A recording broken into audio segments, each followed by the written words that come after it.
नीतीश मिश्रा की राजनीतिक सफर 2000 ई से शुरू हुई, जब वे इंग्लैंड से मैनेजमेंट करने के बाद वहीं नौकरी कर रहे थे। नीतीश मिश्रा डॉक्टर जगन्नाथ मिश्र, जो 3 बार बिहार के मुख्यमंत्री रहे, उनके छोटे पुत्र हैं। डॉक्टर जगन्नाथ मिश्र ने अपने छोटे पुत्र नीतीश मिश्रा को इंडिया बुलाकर राजनीति करने के लिए प्रेरित किया। नीतीश मिश्रा के दोनों बड़े भाई राजनीति से दूर थे। पिता के कहने पर वे बेमन से राजनीति में आए।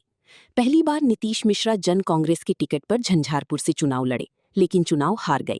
इससे वे बहुत व्यथित हो गए थे और फिर से इंग्लैंड लौटना चाहते थे। लेकिन नीतीश मिश्रा पिता डॉक्टर जगन्नाथ मिश्रा को दुखी नहीं करना चाहते थे। वे अपना फैसला बदल लिया और बिना किसी पद पर रहते हुए झंझारपुर में लगातार काम करने लगे। 2005 में वे जदयू की टिकट पर झंझारपुर से चुनाव लड़े और जीत गए। लेकिन ये सरकार नहीं चल पाई। फिर से चुनाव हुआ और दोबारा नीतीश मिश्रा जीत गए। 2000 में नीतीश मिश्रा की उम्र महज 26 वर्ष था।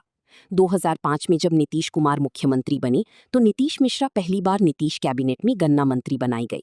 गन्ना मंत्री रहती हुई इन्होंने बेहतरीन काम किया। फिर आपदा विभाग की जिम्मेदारी संभाला।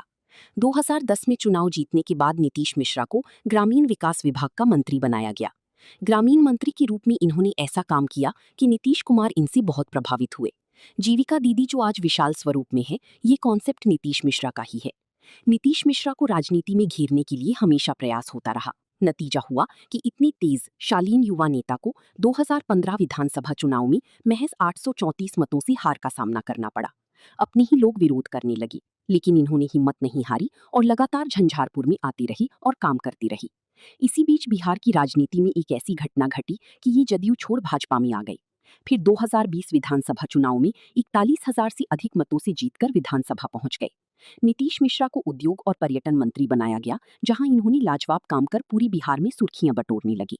इन्होंने पर्यटन और उद्योग विभाग दोनों विभाग में ऐसा लकीर खींच दिया है कि इस विभाग के मंत्रियों का काम आसान हो गया है। फिर 2025 विधानसभा चुनाव आ गया। पूरे देश में शायद नीतीश मिश्रा इकलौती ऐसी प्रत्याशी हैं जिन्होंने अकेले अपने दम पर विधानसभा चुनाव लड़ा। न कोई शोरगुल, न किसी नेता का आगमन, न कोई विशेष लामकाफ, बस अपने दम पर चुनाव लड़े और झंझारपुर से ऐतिहासिक जीत दर्ज की। नीतीश मिश्रा 55,000 से अधिक मतों से जीतकर विधानसभा पहुंचे। लेकिन नीतीश कैबिनेट में इन्हें जगह नहीं मिली, जिससे मिथिलांचल में भारी आक्रोश देखा गया।